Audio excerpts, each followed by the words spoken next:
In today's video, I'm going to teach you how to change DNS records on GoDaddy. By the end, you'll know exactly where to click and what each setting means, so your domain points to the right place.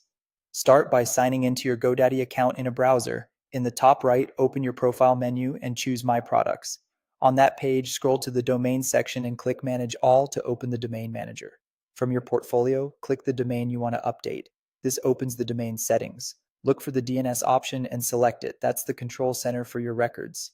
Here you'll see A and TAPO-A records for IP addresses, cnames that alias one name to another, MX for email routing, and TXT for things like verification and SPF.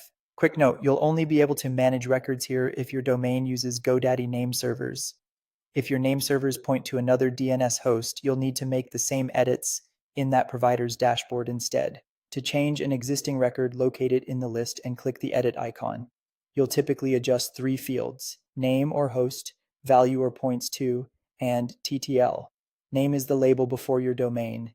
Use @ for the root or enter a subdomain like www.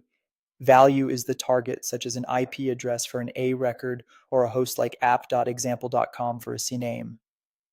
TTL, or time to live, controls how long the record is cached. During a change, a shorter TTL can help updates spread sooner.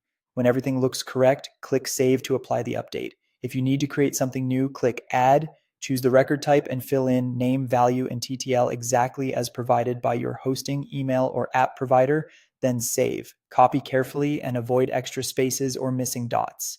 After saving, give it time. DNS doesn't update everywhere at once. Many changes appear within minutes, but global propagation can take up to 24 to 48 hours depending on caching and the TTL you set. During this window, results can differ by network or location, which is normal.